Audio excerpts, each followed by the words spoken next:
ought to be in pictures. You're wonderful to see. You ought to be in pictures. Hello and welcome to Deep Dive Movie Reviews with my friend Steve Hackman and myself, James Marsh. This is Every Best Picture, where we go one by one through all 94, 95 Best Picture winners in order.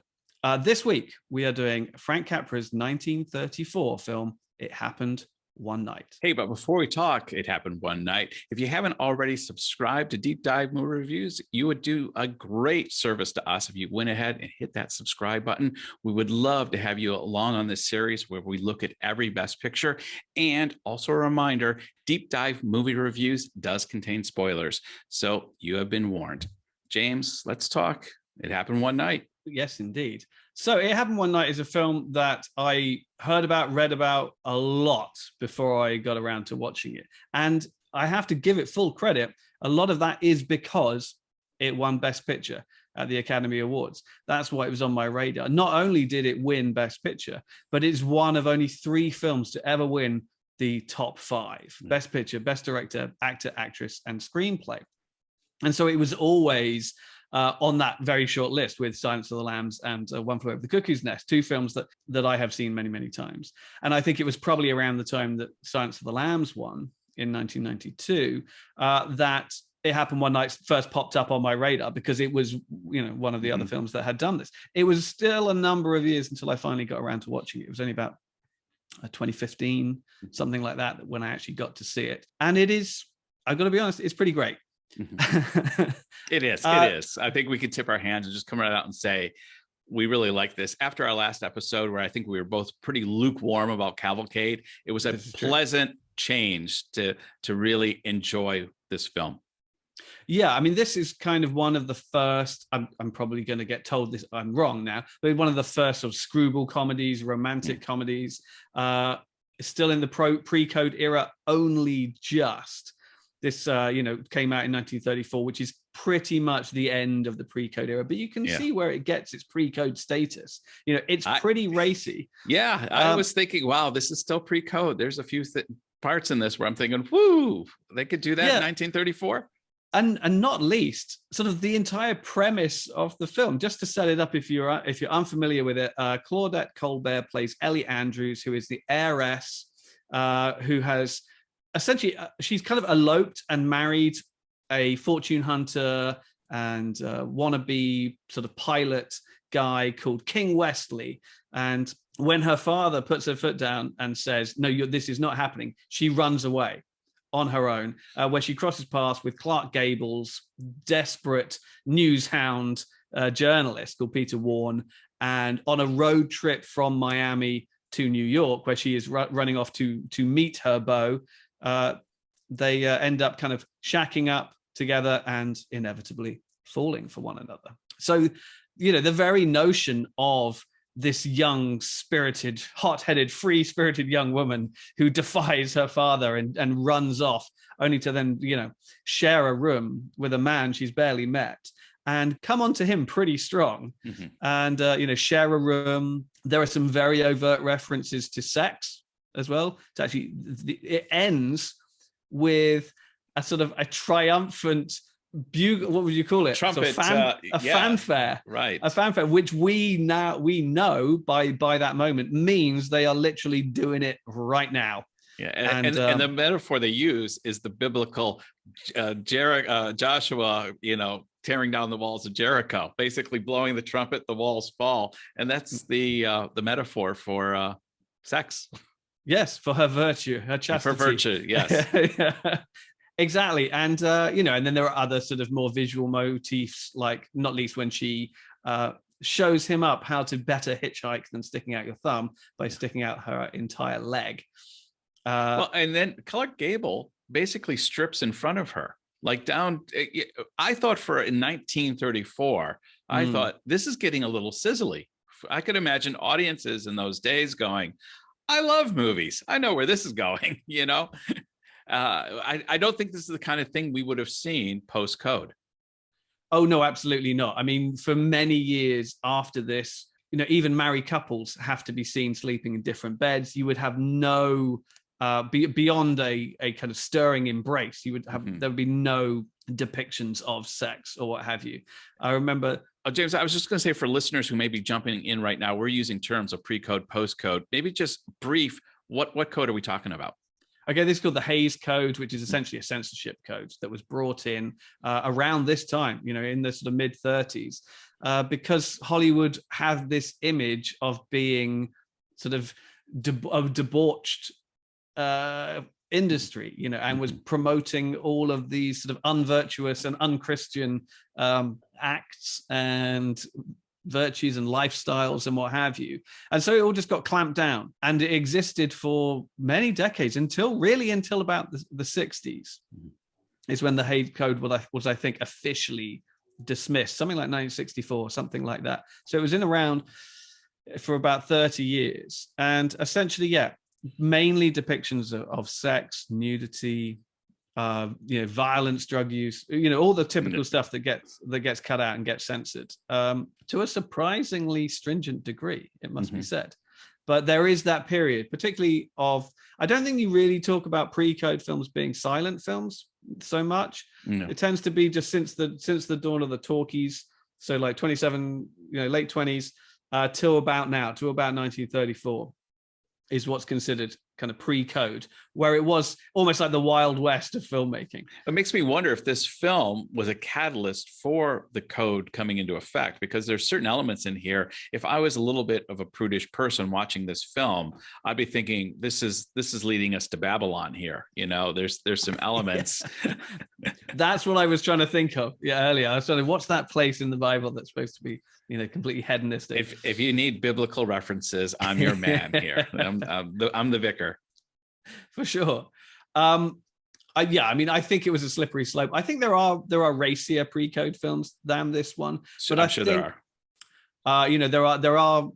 There were cases of sort of proper nudity and things like that.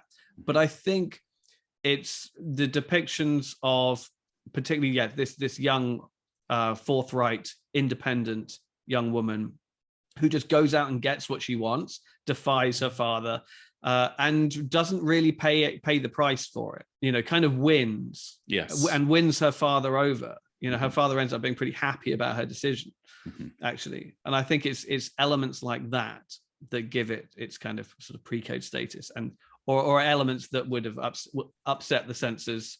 Not far into the future. James, one of the things I loved about this film is how the basic premise of this could be transferred and remade today. Because when Claudette Colbert is racing away from her wedding, when she says, basically I got to be with Clark Gable, she's racing across the wedding, the outdoor wedding area. Reporters are chasing her. There's bedlam everywhere. And suddenly I'm just picturing J-Lo or Juliette Roberts, or any of half a dozen other rom-com females that have done this in other films subsequently. This movie really is almost the fount of which so many of these rom-coms that we've known over the last few decades really sprung from. Yeah, you see so many tropes in here that would get reused and regurgitated over and over and over again. And also, we mentioned it's one of the first screwball comedies, which are these lighthearted, fast-paced, really talky kind of comedies where it's all about the rapid fire back and forth dialogue between the stars, and it's often with these sort of strong, independent, modern women. Films like Bringing Up Baby, His Girl Friday, movies like that where it's all on the page, really. Right. There's elements of physical comedy in there as well. Yeah, there's some slapsticky stuff as well. There are some great moments in this film, but it's very much about a man and a woman who are each other's equals. Yeah, and who can go toe to toe. And very often, the man is bested, whether intellectually or wittily or what have you, by a woman. He meets his match, if you like, and it's become such a staple. But back in the 1930s, this was like a new thing and became a huge genre for a long time. And so it was great to see it come out of the gates so strong. And you see such a different type of Best Picture winner. We've been sort of doing Absolutely. doing this since like 1927, and so we've got like this is like the 7th film to win Best Picture, and it's so different from its predecessors, which are sort of big, stately, epic war movies or historical family dramas or what have you.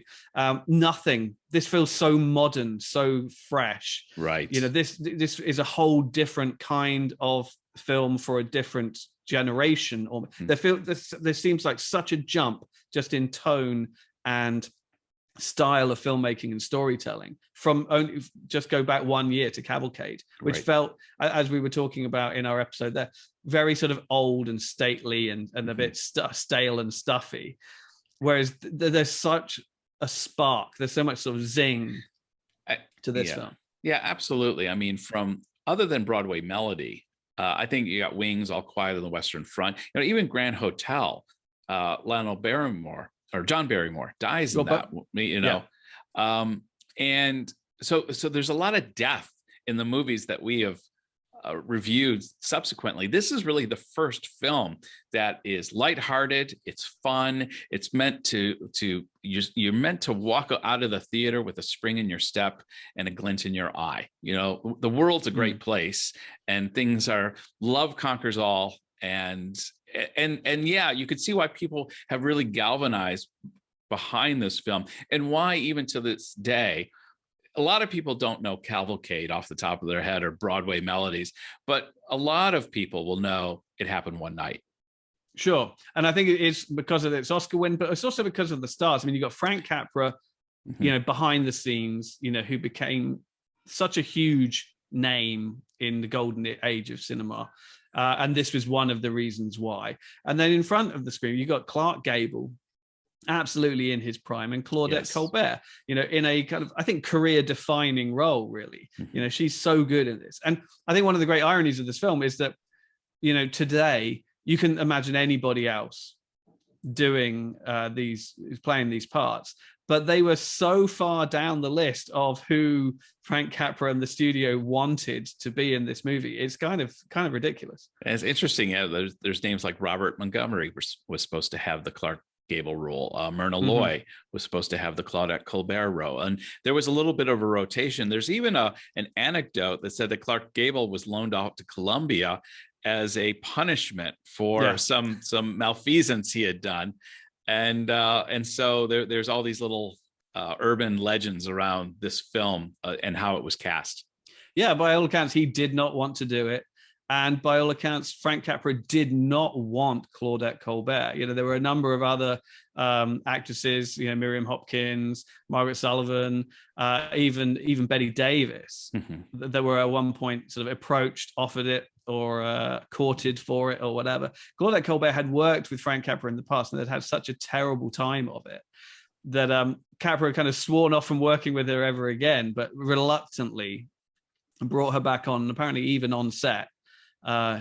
She was a bit of a pain. She agreed to do it only if she could be wrapped in 4 weeks because she wanted to go on holiday, which seems to be a recurring theme for her, because she even missed Oscar night, or very nearly missed Oscar night, because she was also going on holiday. That's right. She was so convinced she wasn't going to win that she thought, if I'm not going to win, I don't want to go there. And then obviously she does win, and they actually send people to stop her at the train station and bring her back to the awards.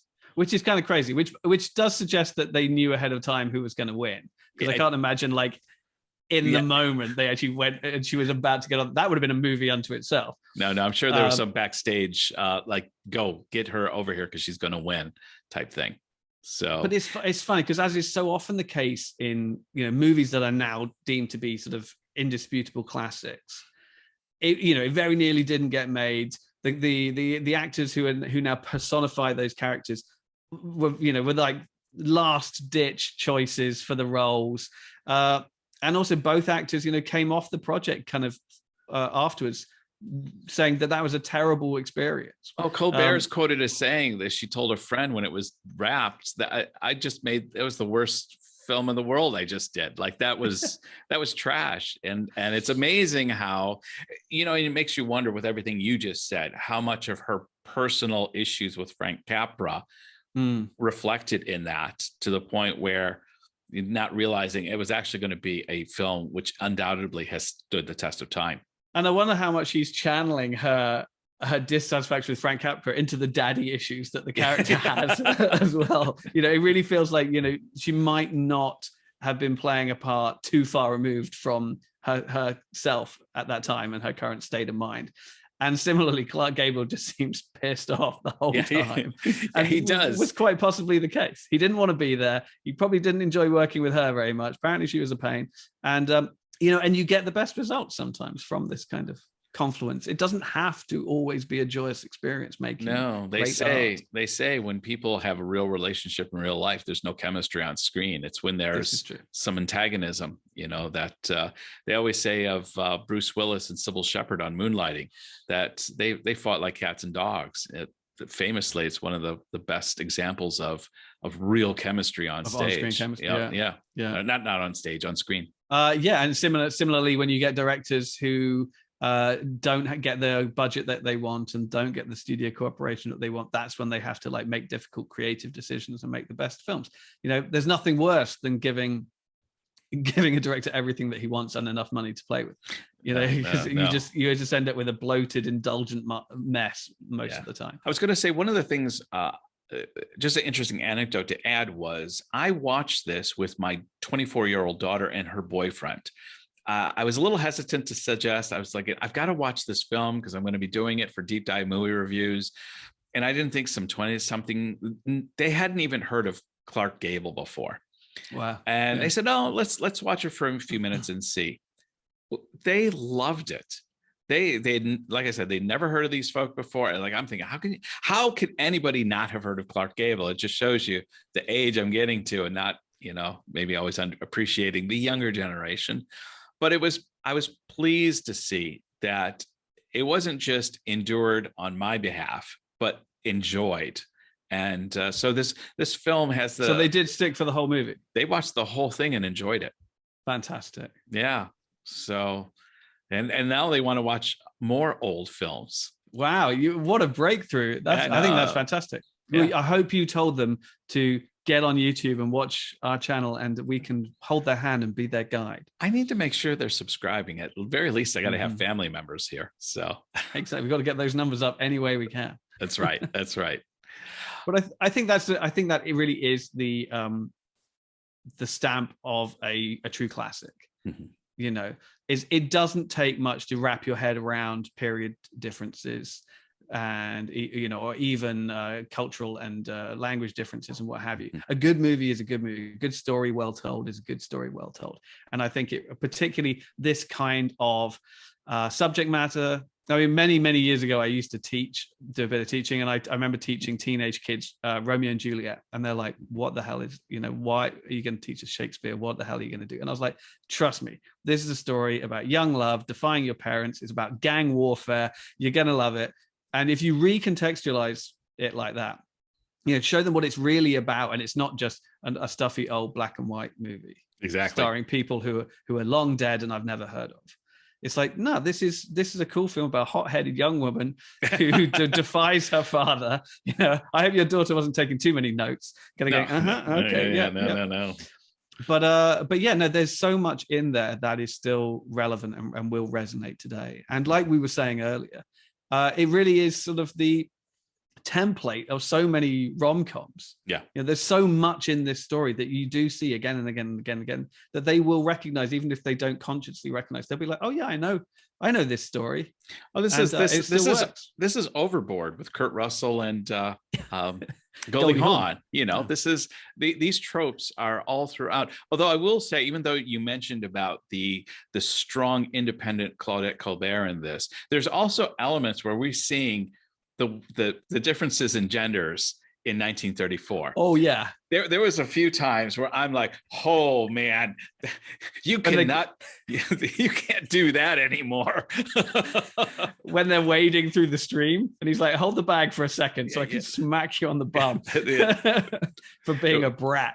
Oh, or when the guys were checking in on them to see, and he's just yelling at her, and then he goes, "Will you shut up?" And they're not like reporting him to the police or anything, or it's like, oh, it's just a husband having to sort his wife out, you know. It's the I'm thinking, dear Lord, that the hotelier says, "See, a happily married couple." Yeah, yes.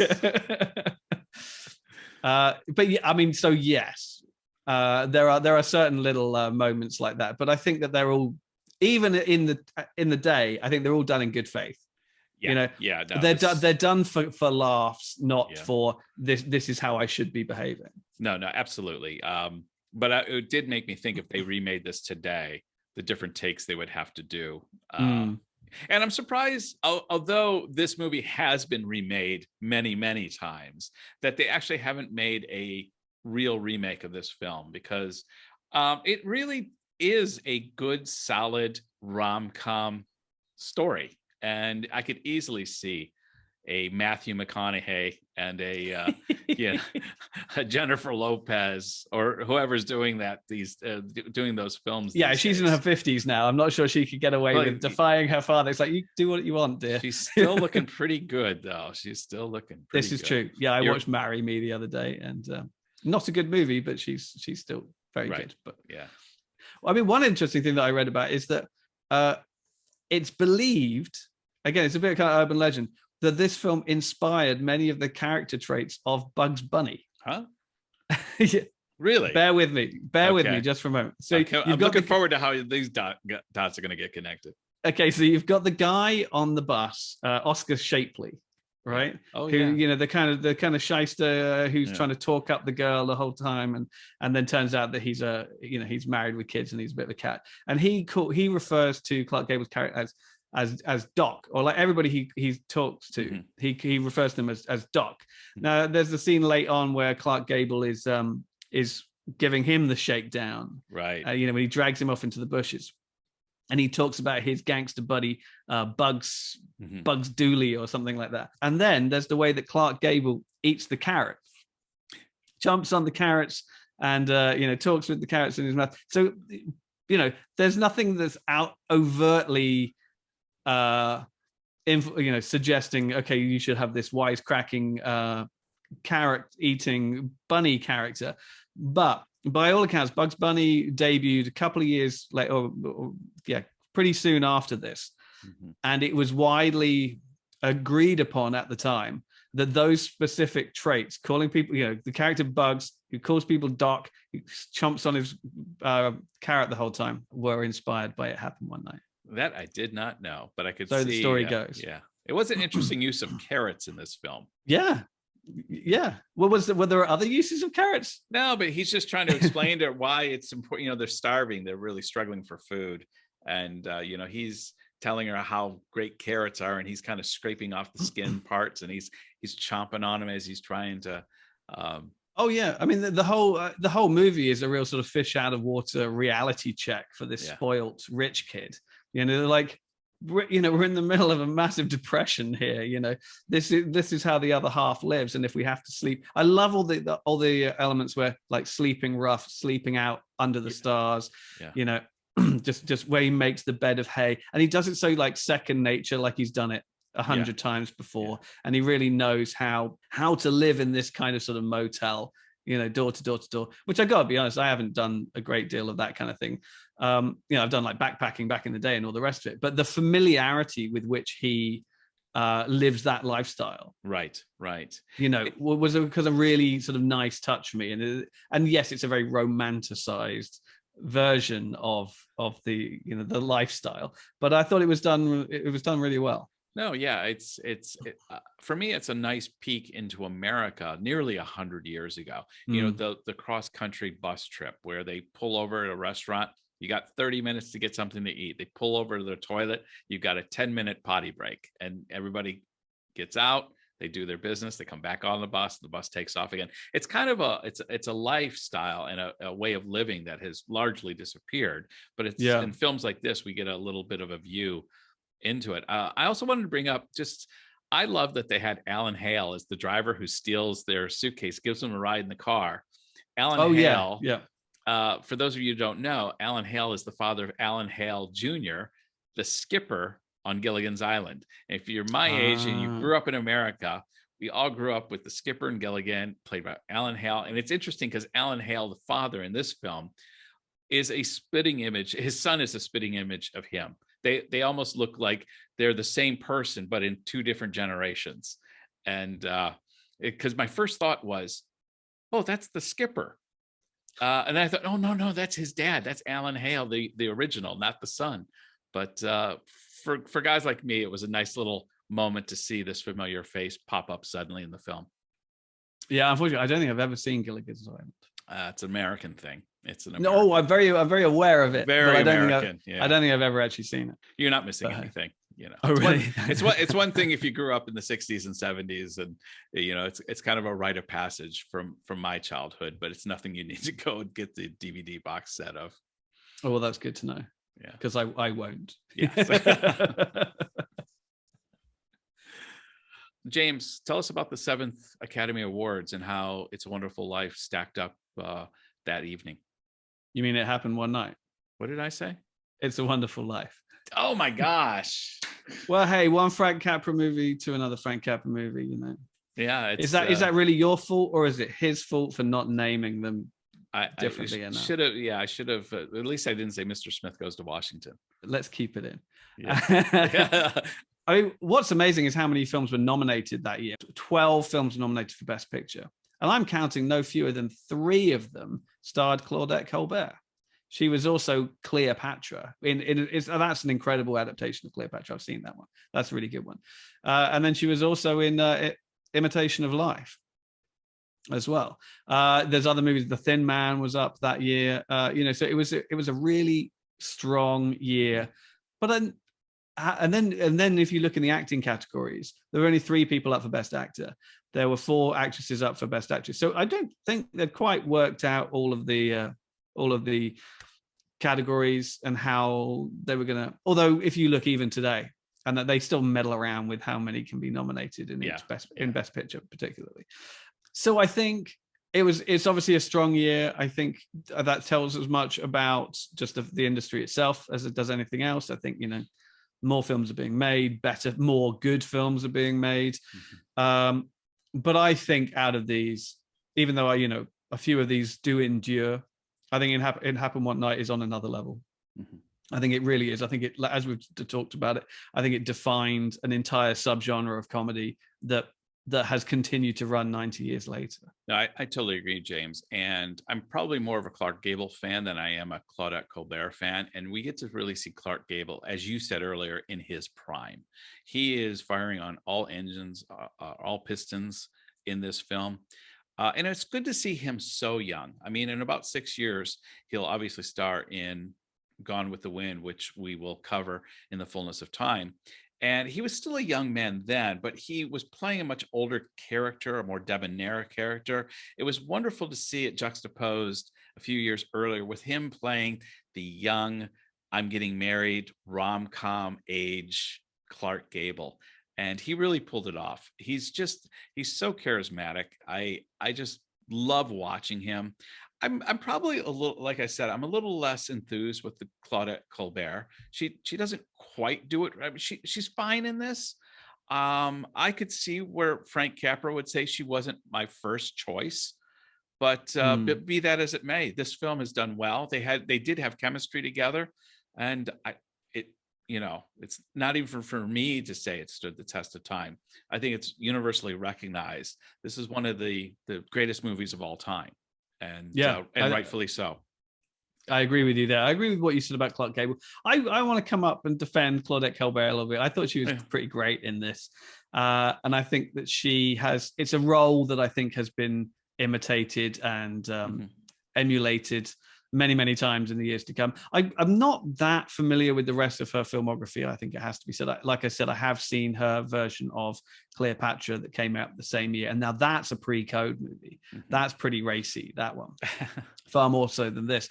But I don't think I've seen a ton of her other stuff. Mm-hmm. And maybe that's something that I should do, dig into her career a little bit more, because I kind of like that feisty persona, I like. Well, I've got to I like the way that women who can answer back and hold their own and go toe to toe with you, and she certainly can do that here.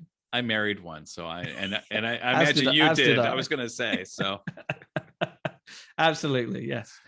I'm a glutton for punishment. That's it. But you bring up a good point, James, in that this is definitely, although I'm obviously the reason we're doing this, we're both avid movie watchers, but this has even more got me thinking, wow, there's I've watched a lot of older black and white films, but I think this has opened up my eyes of how much I still haven't really been exposed to. And I need to go back, and even some of these lists of Best Picture nominated films that didn't win, I want to explore some of those as well. And maybe we can even look at doing them together, some of them in the future. For sure. Or taking one of these stars, whether a Clark Gable or a Claudette Colbert or whomever, and, deep diving into their career a little bit more, and exploring their filmography in greater detail. Because, I've seen my fair share of classic golden era Hollywood movies, but there's so much out there that I haven't seen.